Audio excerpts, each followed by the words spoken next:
All right, looks like we are at the top of the hour, so we'll go ahead and get started today. Thank you to everyone for joining us. We're excited today to talk about military and government nights, and I'm very excited about the people we have here helping us lead this conversation. Jennifer and Jesse from the Washington Nationals, and I know other people will join in. Just to get started on a few housekeeping things, as we always do, remain on mute if you can, unless you obviously want to join in, and we encourage you to join in and give your experience. This is the only way these work, is with your expertise and experience. But please remember to say your team name and your name so that we can go ahead and make sure that we understand the perspective you're coming from.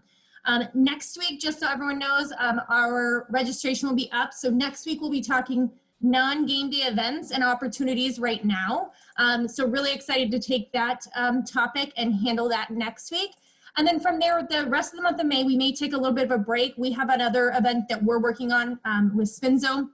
So that next week we won't be hosting one, but planning to come back and do them as we roll into June. So love to hear from all of you guys. And if you want to drop this in the chat, you know, what kinds of topics would you like to see us continue to bring up and have speakers around? Because these are only as good as the topics and as your guys' involvement. So if you have ideas for topics, if you want to throw them in the chat, that would be very helpful.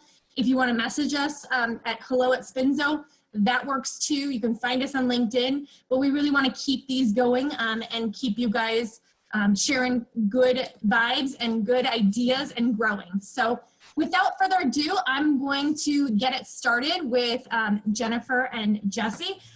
Let's start. I know, Jennifer, you focus a lot more on the military side of things at the Washington Nationals. Can you, I guess, introduce yourself? Tell us a little bit about what you do and how you guys run all those programs at the Nationals with military. Can you unmute? Oops. Uh-oh. There you go. So, okay, now you're unmuted. Go ahead. Good now. So my name is Jennifer. I've been with the Washington Nationals. This would be my 6th season. It would be my 9th season in Major League Baseball. I oversee all of our military ticketing initiatives. So what that means is I manage all of our MWR relationships as well as the liaison between our community relations department for any internal ticketing needs regarding any of our military nights and any new military offers that might come up. So last year I managed our base offerings, our branch day series, as well as our Battle of the Bases. Obviously being in the nation's capital, we have a lot of military opportunities just in the area. But a lot of what we do could really work for, you know, any team because we extend our offerings, you know, 100 miles out for bases and things like that. So we definitely have a wide range that we're offering to be able to give people. Perfect. And then can you guys, I guess, go into a little bit more about, you know, you mentioned MWR. Not everyone on the call may understand exactly those acronyms. But can you give an idea of where you start when you're working with military groups and what MWR stands for and where they kind of can find those opportunities? Sure. So our most successful offering is working with the bases. So the MWR stands for Morale and Wellness and Recreation. Pretty much every base has some sort of office like this. Military members are actually kind of conditioned to go to these offices when they're on base because they usually have a better discount.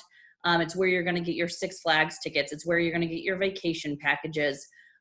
So it's a whole office that offers military discounts. So while we're an offering there, we're not by any means the only offer that's happening out of that office. But what we do is we create a special on-base discount that is only available to people through those offices. So we actually work with the MWR departments of those bases versus the individual buyers. So that's how it's kind of different from like if you have like a GovX program or something like that. We have that as well, where people can go on and we consider that more like single game buyers. This is more working with actually the bases hand in hand to give them an offer and a special discount that people only get by going to the base. It works out really, really well for us. We have a relationship with about 12 different bases from all different military arms. So it's not like narrowed down to just Air Force or just Marines. We have, people from every single one. And a lot of the different branches all work together. So, we have one contact. Why I have a contact at every base. There's someone that kind of takes the lead from like the Navy. And they'll actually go and do all the paperwork on the back end for themselves. But really what you can do is look at the bases that are in your area. And most of the time they have a Facebook page. And you can Facebook message someone from that base and say, hey, we'd love to talk about setting up some sort of offer. Their whole job is to get these offers out to the people on their bases. So they're usually very, very communicative and want to set something up. And for them, it's really kind of a pass-through offer. While they're working with their customers and giving them this great deal, like the customer's paying them. So there's not a lot of upfront costs for them. So there's not a lot of worries there. Fantastic. And I know when we were putting together this night, we talked also, Chris, from the New Orleans Pelicans, totally different perspective on, a market because you're not in the nation's capital. But I know you've had a lot of success with military as well. Chris, do you mind jumping in and talking about the success that you've had? Can you unmute? Maybe not. Okay, I unmuted you. I don't know why it's not. But yeah, I do a lot of the same stuff that Jennifer does. I really kind of reach out to with anywhere from like a 5-hour driving distance. Louisiana doesn't have the biggest bases of all time. So we really try to take advantage of that. So I contact different ones at Mississippi, Alabama, and some of the closer parts of Florida, and also doing the same sort of thing where I'm contacting the MWRs, the ITT, so the information ticket and travel. It's also a very good idea to get in touch with the public affairs. Again, it could all be called something a little differently, depending on the branch, but they help get the word out at the end of the day. So it's all just kind of building up a relationship with that person. So in case, they end up getting transferred over to a different place or getting deployed, you already have that relationship built out to where they'll let you know who the new person is right away. So it's definitely helped out over time. Fantastic. And for both of you, Jennifer and Chris, once people have ordered through, say, like the MWR, are you guys collecting that data? Are you building your own little database of those people? Are you messaging and reaching out individually now to those contacts, or how does that work for you? We do not. For us, particularly, the bases don't want us to have that information, so that lives with them. All the communication actually goes through the MWR department, so they have their own communications team.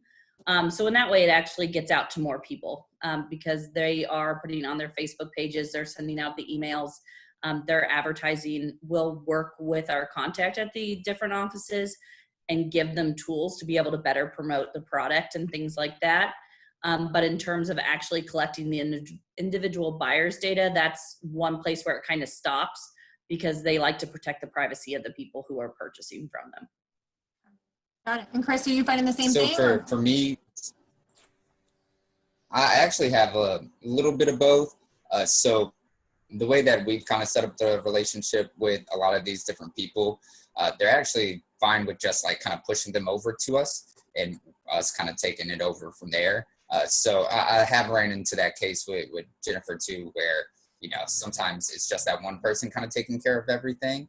But then a majority of them, I'm the one kind of talking with them, selling it, and then staying in touch with them because it may end up being a big group night out of it, or maybe a season ticket lead at the end of the day. So it's a little mixture of both.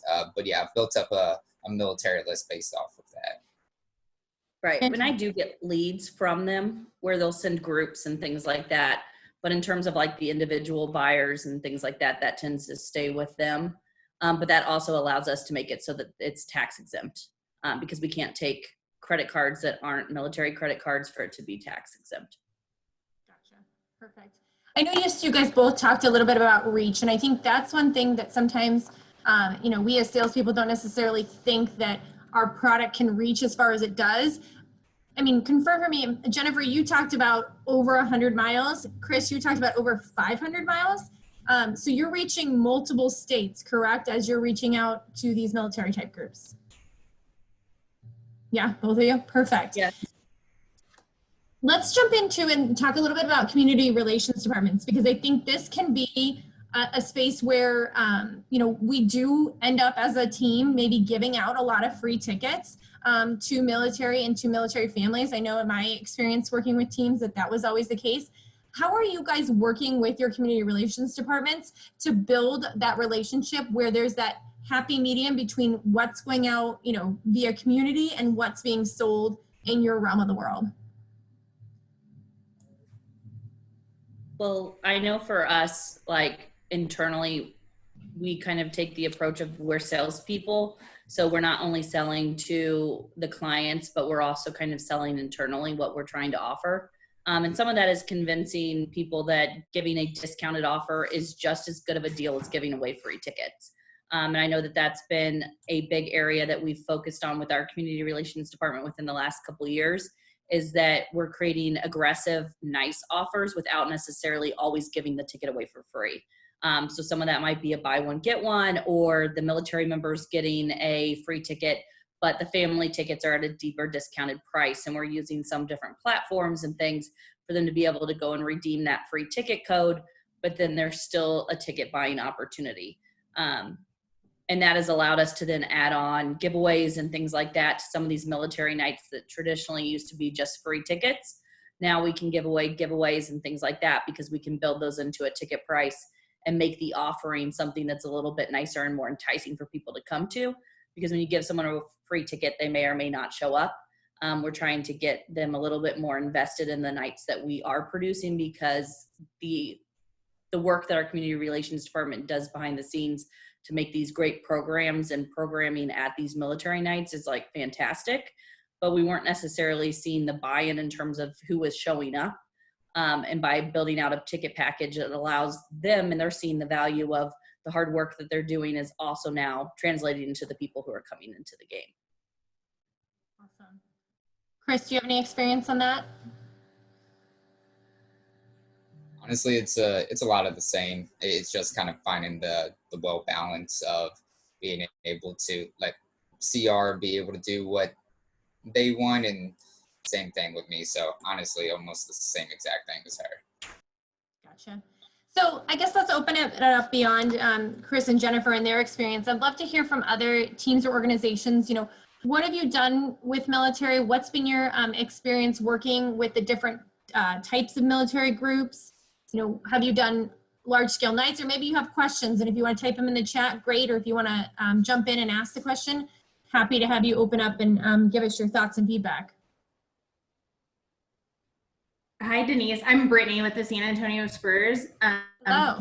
I work a lot with our military and government programs here in San Antonio. And just to echo, we definitely do what Jennifer was talking about with the CR programs, but something that we've been able to do the past couple of years that has been really effective with those free tickets is trying to leverage them. So if we have, say we have an enlistment that's going to take place on the court. Traditionally, we would sell that, right? We'd sell everybody tickets, and families and friends and everybody would get tickets. We found that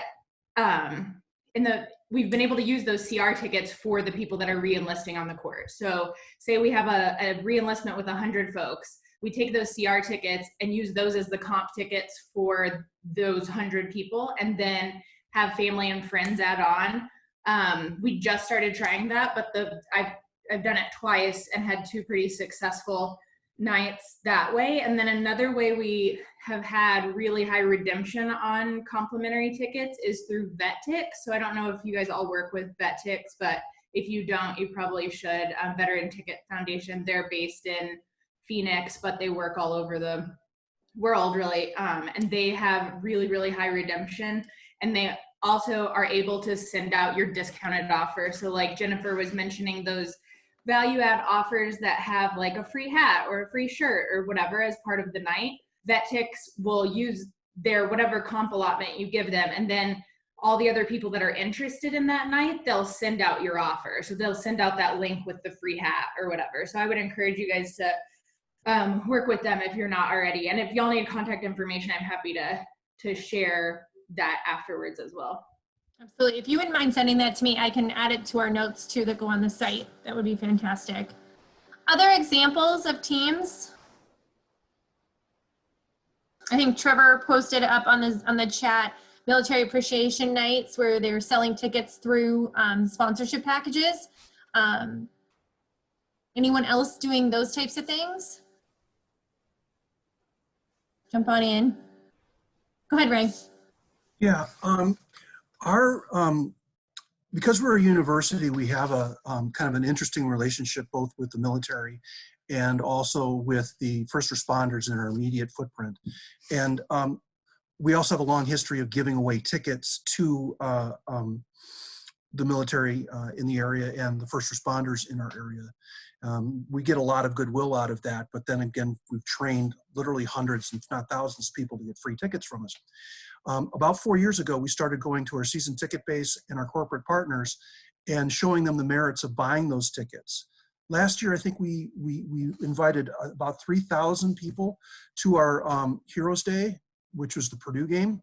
And of those tickets, a little bit fewer than 2,000 were actually purchased either by a direct mail to our season ticket holders or our contributors or to our partners or some of our vendors. So don't overlook the benefit of going to your vendors and saying, do you see the value of getting the military coming to a game? Absolutely. Love that. Anyone else? You guys got Jerry Gigante with the Washington Mystics and the Kansas City Go-Go of the G League. I've only been with Monumental for the past 2 months, but would love to learn a little bit more about some of the organizations here and who they work with in terms of B2B. So I think, Ray, you started to touch on it, some of the ancillary partners like season ticket members, but who are some of the businesses that you reach out to for military nights? Yeah, it's a great question. You know, are there companies that are, you know, more military friendly or like to donate or sponsor those types of things? Anyone have ideas or companies that they've had success with? Well, General Dynamics jumps to mind, Boeing jumps to mind. The airlines have been pretty generous. Retail bankers jump to mind. You know, the ones that, you know, aren't merchant bankers, but regular account bankers. Those have been a pretty good source. I was a little shocked that Northern Trust bought tickets last year. We took the order. Jerry, we've seen a lot of success also with the military aid societies. They're not necessarily buying tickets, but they're doing a lot of promotion on our behalf. But we built them into the ticket package. So they actually are the closest thing the military branches have to their nonprofit. So they're very aligned with the different branches and the actual, like the high ups. But they did a lot of promotion on our behalf. And we gave them some benefits and allowed for $5 of every ticket to go back to them, which was a huge benefit for them and gave them a reason to want to promote it. Great. We use the same. We use FIVO links where we can add a portion of the ticket going back to pretty much whatever foundation, any charity. So along those same lines, so who are some of the organizations that you guys work with that buy tickets and go to the games themselves versus buy tickets and donate them maybe for a tax write-off?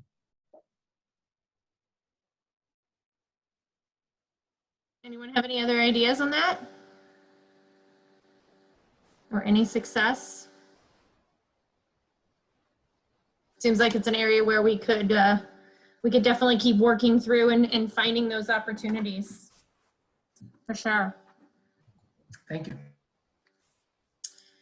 One of the things that you guys both mentioned, Chris and Jennifer, was giveaway items. And I think this is an interesting topic too around military. It's a way to add value, but what kinds of items have been successful for you? And then, you know, what, you know, who are you working with to make that, like, make those decisions? Because it can be a, you know, we want to make sure it's not, it speaks correctly to the market. Well, so for me, I actually had an idea off of the Spurs a few years ago where we actually have challenge coins to where, for example, like we have the Pelicans logo on the front, and on the back we have the American flag. with a bunch of the different military branches on it. We made sure to work pretty closely with some of like our different contacts to make sure, you know, it was okay to do this, and we pretty much got their blessing, I guess you could say. And we've had that for the past 4 seasons now, with our military appreciation nights and veteran appreciation nights, and it's just been attached with the ticket, and it's been very successful. And I mentioned this to Chris when we talked on Friday, but we've actually stayed away from military coins because in the nation's capital, there's a lot of higher ups that don't think that non-military entities should have challenge coins. So when we've discussed giveaways and things for military, we've stayed away from them because of that feedback. But it's actually really interesting because he seems to have more success with his giveaways, with people wanting them. And we've done more like rally towels or American themed kind of giveaways. The plan for 2020 had been to do a hat.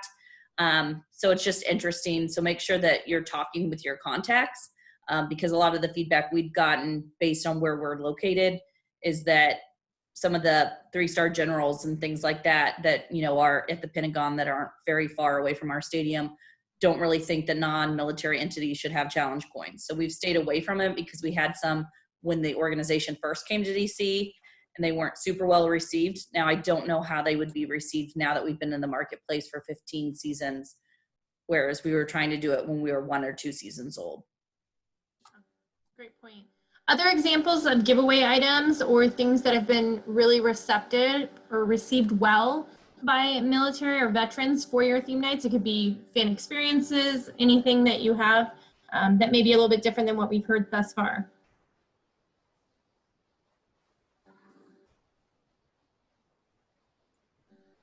No? All of our military tickets include concession credit, which goes over really well. Awesome. Yeah, definitely helpful. Brittany, were you going to jump in? Yeah, I was going to say, I was actually going to say food vouchers. So that's similar to what Jennifer said. We do really well with that. We have a group food voucher that's really low cost. So just adding that into the ticket has been successful. And then this season, not really a like value add, but we tried something new. I have a guy working with me who's a retired Air Force colonel, and kind of using him as a consultant to get different ideas like from the inside. And he suggested that we do rank-based pricing. So I will say it was kind of challenging to figure out, because especially people like Jennifer or people where you have multiple branches in the same market, you kind of have to look at all the different branches and then kind of what proportion of your market is at the different like enlisted levels or officer levels. But we did rank-based pricing and it was really well received by people. The average price of the ticket came out to be the exact same as what it was just with our traditional military discount. But we found that the enlisted folks that were paying less really appreciated it. And then, some of the like 05 and above people were like, oh, this is great. Like I'm paying, they're basically helping pay for their employees, so to speak, to come to a game, right? So that was really well received. And the feedback we got too was that every function they have is kind of like that. So like when they go to their holiday party, if you're an E3, you don't pay the same as an O2, right? So we kind of divided it out. And I heavily relied on him to help me with that, since I've been working with military for 6 or 7 years, but as you guys know, it's always challenging to figure out different things. So I definitely recommend you work with someone like one of your contacts that really understands that structure if you're going to try that. Very interesting. Then adding on to that, we don't do rank-based pricing, but we do have a wide variety of pricing. And you'd be surprised at like the amount of money people will pay for one game. Because I think sometimes with military, we're very afraid to charge too much or to have too high of a price. But one thing that we've noticed in the last couple of years is that, at least with our MWR offers, we have added on some better pricing categories. And last year we went tax exempt for the first time, which in DC is about 10% off the ticket price. We still went up in our per ticket price yield, even though we basically took 10% off of all of our ticket costs initially. And that was from adding in 2 higher price, lower level options. So we actually expanded it for 2020 as well, just because I think sometimes we're really afraid of losing that. We have an offer that's a $10 get-in, so we have a really low get-in price.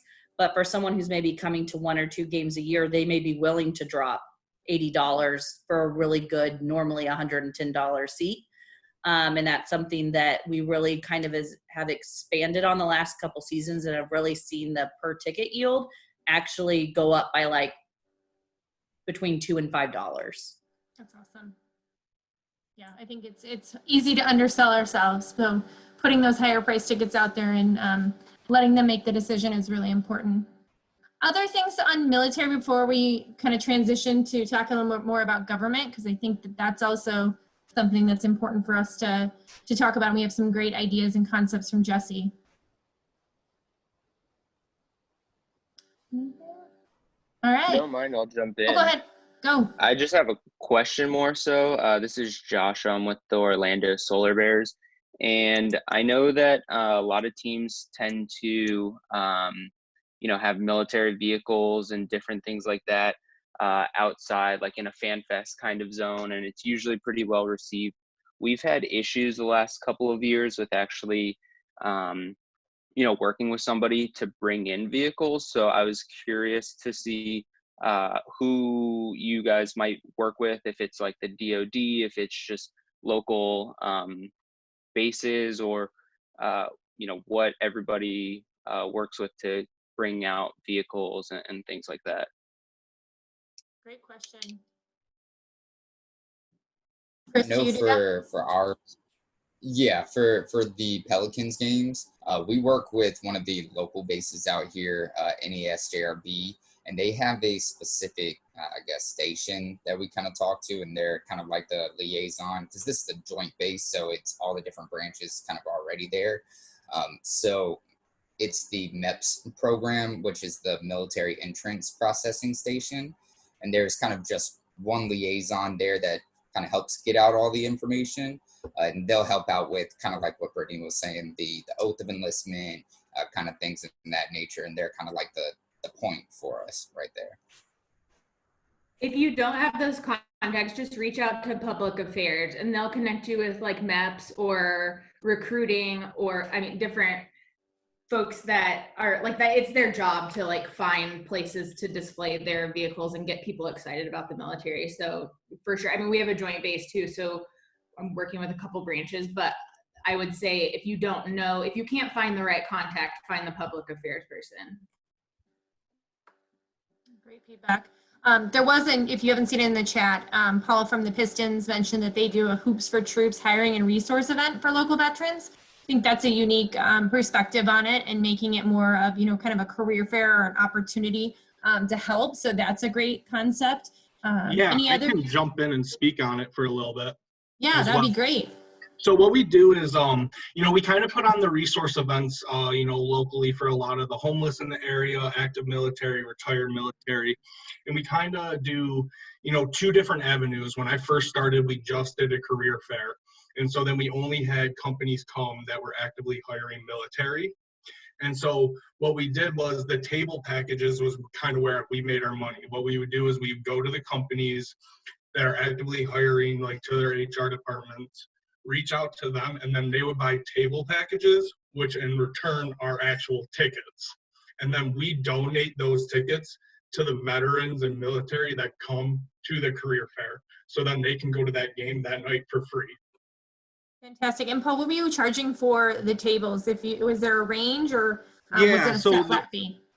So the first year we did it, it was set at $500, and we did okay. And then this past year we did 3 tiers. So we did a $250 one, $500 one, and then a $750 one. And you would just get different things in the package. So with the most expensive package, you would get your company logo in the pamphlet that's handed out to everyone, letting them know you're, elite sponsor. The $500 one was just a normal table package where we would donate some tickets on your behalf, and then you would get some tickets for your company and whoever you want to send to that game as well. And then the $250 package was usually just the general admission. You would get 2 tickets for your employees, and then we'll donate tickets. But other than that, that's all you get. Fantastic. Love that concept. Any other ideas on military? Not that we have to close it, but I want to jump and talk a little bit about government too. Real quick to kind of go off of Paul's Veterans Career Fair, we actually did something similar to that. We've done it for the past 3 years. One thing that you should look into, Paul, to add in is the speaker series. That's where we kind of did the same thing where we have 3 different tiers of 300, 500, and 1,000. Each one comes with a little more. And we capped off the amount of $1,000 ones for the speaker series, where essentially these companies can come in and talk to them before the career fair even starts. So it kind of just automatically shows like, hey, I'm going to go talk to this person right before any of this happens. So I would definitely look into adding something like that in because we use it during our Court of Dreams time. So a few hours before the actual game. So just an idea for you. Great idea. Fantastic. All right, let's have Jesse jump in. Jesse is also with the Nationals, but handles the government side of business. And I think, again, while she is in the nation's capital, we have government facilities and government departments all throughout all of our cities. It's just a matter of knowing who to talk to and where to go. So, Jesse, do you mind introducing yourself, I'll unmute you, and talking a little bit about what you do and kind of the approach you take to, for lack of better terms, attack the government from a sales perspective? Yeah, so hi everyone. This is Jessie Kaufman with the Nationals. I started with the team in 2017. I was actually in inside sales and then moved up into the group sales position shortly after in 2018. And when I moved into the group sales role, part of the book of business that I inherited was obviously a government focus. So when I first moved into that role, we were working with 3 of the main departments in DC, which would be the Department of Homeland Security, HHS, and then the Department of Commerce. So obviously one of the things that I wanted to do when I moved into that role was try to add more departments to our theme nights that we currently had with the Nationals. So as simple as it is, the approach that I took early on was using a referral-based program. So I relied heavily on my contact at the Department of Health and Human Services to really introduce me to other people in DC and throughout, the departments to get me a point of contact at other departments, whether it was, the Department of Agriculture, the Department of Transportation, whatever that might look like. So I'm lucky enough, again, to be in DC and have a contact at HHS that works specifically in the secretary's office. So he was a really good resource for me to just kind of get to know people and see which avenues I wanted to take with other departments. So perfect example would be he introduced me to somebody at the Department of Agriculture last year who was a great point of contact to know, but to be pretty frank, he was not the person that I really wanted to work with to develop the Department of Agriculture night. Just because after the first couple of conversations I had with him, he just had way too much on his plate.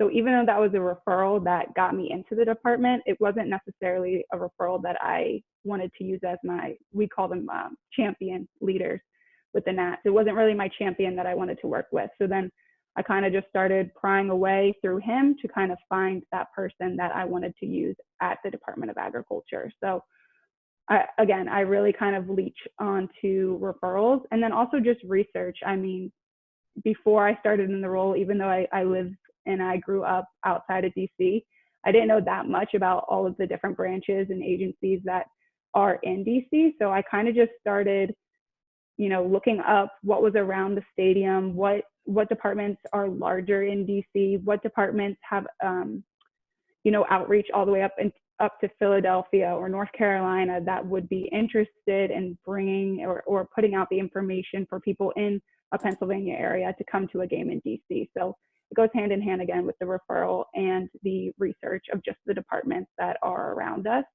And then from there, I kind of just developed a blueprint. I mean, most of these government nights pretty much run the same way. We now work with 7. We work with obviously DHS, HHS, Commerce, Agriculture, Transportation, FBI, and the Secret Service. And I kind of just developed, again, a blueprint or a foundation for these nights that I'm able to just take an example or a testimonial of a night like DHS that has been super successful and take it to a Department of Transportation or a Department of Energy and say, hey, DHS is right down the street from you. They've been able to have this amazing night for all of their employees and their families and their staff. You know, would you be interested in doing something similar? And then just kind of going from there. Awesome. Love all of that. I'm curious, Jesse, when yes, you have a huge concentration of government right in your backyard, but when you do these nights, say with the Department of Commerce or Department of Agriculture, are you able to draw from a larger population other than just the people right in DC? Yes. So for some of them, yes. For some of them, no. DHS specifically, I just use them as an example because they have been super successful with this. But again, kind of being in the secretary's office is going to give you the most opportunity to reach multiple offices, whether they're in DC or not. So if the message is able to come from the secretary's office, whether that's in an e-blast or a newsletter or it's on the government's intranet, then they're able to reach out to multiple offices, you know, whether they're 100 miles away, 200 miles away. That's not something I personally do. Kind of going off the question that was asked earlier, if we get that contact information, I am able to obviously have past buyer information, or through Groupmatics, I'm able to pool lists of people that have purchased tickets, but I'm not the one who's necessarily getting the information out there. It's the department who is the one who's doing the communication. So it's really up to them how far they want to be able to reach out for the night. Obviously, I'm encouraging them to send it to as many people as they can. You know, the more people they send it to, the more tickets we're likely going to sell. So it's really just pushing to see from the communication side if they can get it out there, which most of them do. Most of them, you know, even the Secret Service, you know, they reached out to multiple, I think almost all the way up to New York this year to get the information out there. People were going to be traveling into DC for work to kind of tailor it around the night that we were going to have for Secret Service Day. That's awesome. Love that. Other examples of success working with government groups or organizations in your marketplace? Me specifically, or is that for everyone? No, I'm throwing it out to everyone. Yeah, you've given us a lot of good content.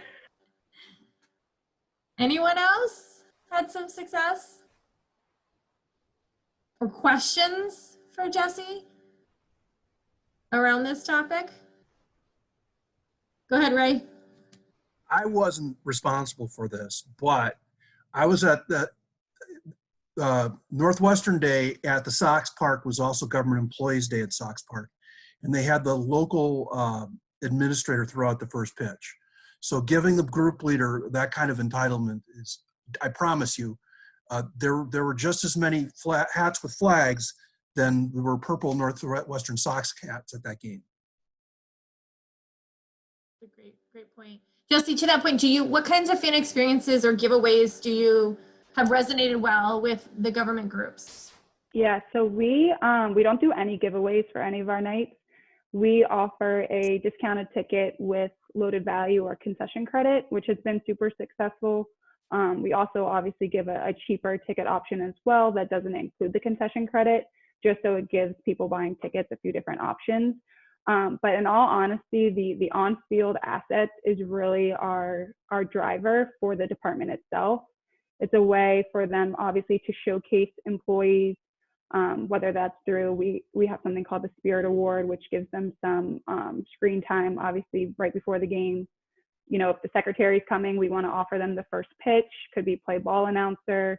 We also have the racing presidents, and one of the on-field assets we have there is holding the finish line. So it's just kind of finding those unique opportunities that we can offer them. Like, hey, if you're able to sell 500, 1,000, 1,500 tickets, we want you to be able to showcase your employees and showcase the night to really, you know, make it a full event while you're at Nats Park. Now, sometimes we have those assets and it's not necessarily a ticket driver. It's something that I specifically was looking at after this past year for some of the nights if they went down on ticket sales. What could we change, or could we do different assets? That would be a driver for them. For the specific departments that have had the most success with using the assets is they turn the department into almost a competition. So obviously DHS has a bunch of different sectors, you know, whether it's TSA or the Secret Service, whatever it might be. And they are able to, we add a question into Groupmatics that says which, you know, sector are you from, so that they can turn it into a competition. If this office sells the most tickets, then they're the person, they're going to be able to go down for the Spirit Award. If this group sells the most tickets, then we'll pick 2 people from that part of the department to do the finish line, whatever it might be. Honestly, the other big driver that does not cost us anything is giving the department tables on the concourse. We provide the departments with some tabling to do recruitment, or, you know, the Secret Service has brought in armor for kids to try on into the ballpark, just some kind of like interactive tables that we have set up all along the concourse that, again, is totally free for us to set up, but they love having that ability to showcase or to recruit, whatever that might look like. Fantastic. I think that's a great ideas on how we could build nights in our local markets around that, with, you know, thinking about our fan experiences, and to your point, being able to give them access on the concourse just to be able to spread their message and people understand exactly more what they do. So other questions for Jesse, or other examples from other teams or organizations that have been successful? I will jump in one more thing that I just thought of and say, just from a communication standpoint, when I came into this role, one of the things that switched over for the departments was how they were communicating the night. Obviously, an e-blast out to everybody in the department is great, but what DHS and now I think almost all of the departments have been able to do is embed the ticket link into their intranet. So if you guys are working with departments who are able to take the ticket link and put it in the intranet, so when an employee logs on, first thing when they get into the office and it pops up, you know, 2 weeks away, DHS night at Nats Park, buy your tickets now kind of thing. It's just a constant reminder to, hey, we're having this night at the ballpark and we really want you to be there. It's so simple, just click and you can buy. So DHS kind of ran point to start that, and it definitely made a huge jump in our ticket sales from, you know, year 1 into year 2, just because of the easy access it was to have people buy tickets. Fantastic. Other questions for Jesse? Ideas?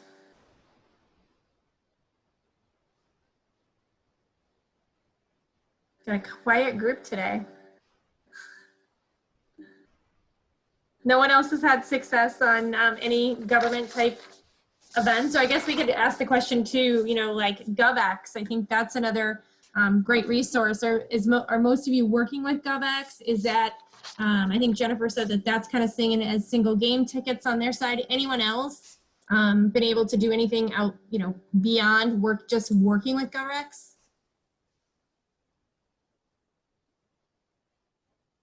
This is Brittany from the Spurs again. We use GovX, and it's more of an individual game purchase too.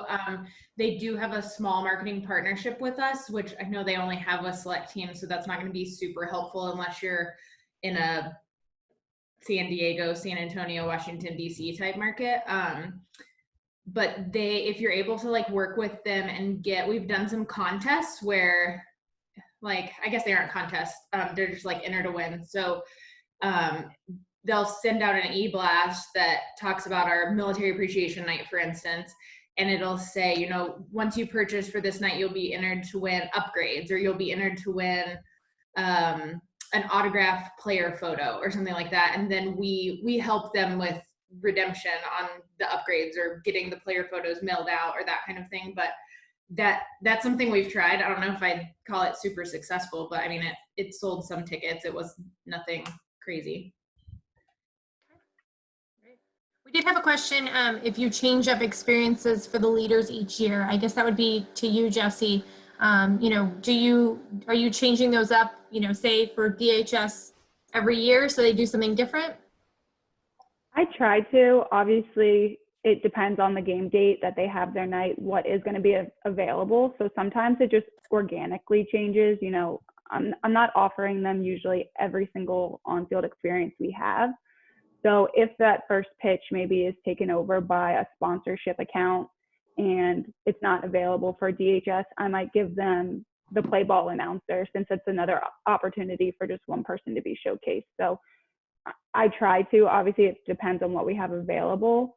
We don't specifically as an organization change our on-field experiences in general. You know, they are the same for each year, but it's just trying to switch them around. You know, another one that's been successful is the anthem buddies that we do, and that's when kids can come down and stand in line with the players for the national anthem. So maybe last year, you know, we didn't bring any kids down from Secret Service, but this year we might say, you know, 15 kids that you guys choose through your employees would be able to come down. So it's just doing little things to kind of change it up. But I definitely encourage all of the departments each year to not use the same groups of people to come down onto the field. So to that, going again off that like competition, to kind of give different people opportunities. But again, some of them just have individuals within the department that they want to showcase for that year, whether they received an award or whatever it might be. So do you have the experiences divvied up in between who wins the competition in each way? I'll just ask that because one of the examples that I've seen in the past was somebody use that competition. You know, the company that's the, say, Department of Transportation sells the most tickets for you this year. They get, you know, this experience. Do you tier the experiences for them in that way? Does that make sense? Yeah, that makes sense. So this year specifically, I did want to start doing that. I wanted to be able to take the experiences that we had, and once they reached a certain ticket threshold, then offer them that experience, just to put a little bit more pressure on the departments to get the tickets out there, and not going into the year saying, hey, you automatically get these 4 or 5, you know, on-field assets, whether you sell 20 tickets or you sell 2,000 tickets. And that's just from my experience over the last few years of running these nights. They can tend to get a little bit stale. I mean, it's the government, we're in DC, it's kind of the same blueprint every year. So I did want to try to incorporate that this year. But going off of that, I personally like to give the department the freedom to decide who's doing the asset itself. So I don't dictate that at all. Obviously, I push for a secretary to throw the first pitch, but other than that, it's solely up to them to dictate who's going to be doing each asset. Perfect, thank you. And I guess I'll announce myself. I'm from New Hampshire Fisher Cats. Thanks, Jay. We do similar stuff for the military. For the military nights, they obviously have a few things that they automatically get, but then some of the smaller groups that support the nights that maybe are doing, you know, their own ticket initiatives, we give them ticket goals. And if they hit that, they maybe get the table on the concourse, like Jesse mentioned, or they get to go and have a spirit award. So some of the items that we maybe have multiple of, we use those to incentivize them. Rather it being tiered, it's more, if you hit this number, you get this.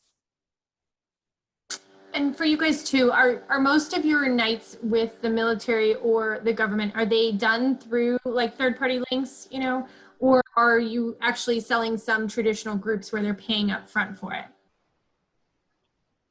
Ours is a mixture. So at least for our branch nights. So we do one military appreciation night, which is in April, which are free tickets. And then every other military night we have is an individual branch. Those are not free tickets. So those are tickets that are like, have some sort of package added to them. Those nights are kind of done like a traditional theme night. So they have a link on the Nationals website. People can buy traditional groups, and we kind of have a mixture of both. So you have the individual buyers that see the marketing on it and go and buy tickets. And then you have the people who, you know, want to bring out 20 people because they work with the Navy and they're going out in support and things like that. So we get a mixture of that with those people. And then we also try to partner with some organizations that are like-minded, that would make sense to be part of the night, and give them the opportunity to maybe have a table. So that way they're at a game where the audience is already kind of really inundated with that military message, because our military days are completely military themed. So like all the in between inning, all the pregame, a lot of that, we are able to bring, you know, a 3-star general throughout a first pitch, because, you know, we get the people because of where we're located. We have the military's own, like the president's band is literally walking distance from the stadium if they really wanted to. So we have some unique assets that other people don't necessarily have. But on the same note, you could do it at your own level by talking to the base. They're going to have their own bands, their own entities. We actually last year did a softball tournament for all the bases in the area. And then the final game was actually played after one of the games that we had. So there's unique things you can do for people in the area, which just you really have to look at what you have in your area and what works. But there's a lot of different things that you can do that aren't necessarily like your traditional, like Navy Appreciation Day. Like we do those, but you can also kind of think outside the box and find some unique ways to use your assets. For us, we had battles of the bases last fall. It was a tournament. All the different bases had a softball team. They had a tournament that was at the stadium on an off day. The final game was 2 weeks later and was after one of the games that we had against the Braves. So anyone who's coming had a ticket to the game, and they could stay for the finals of basically it was like the Marine Corps versus the Marine Corps actually. But everyone who came had a ticket. They could stay after. It was a first-time event, but it went pretty well. We probably in 2 weeks turned around a ticket offer. And that's kind of when we were talking with them. We were competing against the Braves for the division. And at one point in time, they wanted our community relations department comp like 500 tickets. And we were like, you can't do that at this type of game. So that's when we kind of got them to get the buy-in of doing a half-off ticket. So it ended up being the military members were able to get this super great discount for a very big game when we were competing for the division against someone in September. But then we also were able to use that relationship, and each branch that participated was marketing and got a discount to sell tickets. So it ended up being really unique, and really could translate to other, not just government or military, but could translate into other areas too, based on whatever industries are big wherever you're located. Absolutely. Other questions or comments about this topic, military, government, things we didn't cover? This is Brittany with the Spurs again. I have a question for Jennifer. We have like the Army band one of the Army bands is located in San Antonio, and actually the Air Force has one too. I feel like every time we reach out to them, they're like so used to going to like high profile events and doing like fancy ceremonies that, I mean, if we can get on their schedule ahead of time, we can definitely get the date, but it's almost like they're entitled, and I don't mind giving them free tickets. Like I said earlier, we can take from our CR allotment or we have plenty of people donate tickets, but how do you get like a band or somebody that's, I guess it's their job to do like those higher profile events? How do you get them excited about like buying in and getting their family and friends and their unit? And that, do you have success with that? I've had a really hard time with that. So initially when we first started, like everyone got free tickets, and I will say anyone who's performing on the field is still getting a free ticket. But what we've done is we've just made it so that they're redeeming their free tickets through like one of our websites. So they have the option to buy tickets right then. So instead of them getting a ticket that's for seat, 225 row G, seat 1, and then all the people they're performing with are 1 through 20, they're going and getting a code to go and redeem their ticket. They could then buy 3 additional tickets at that time.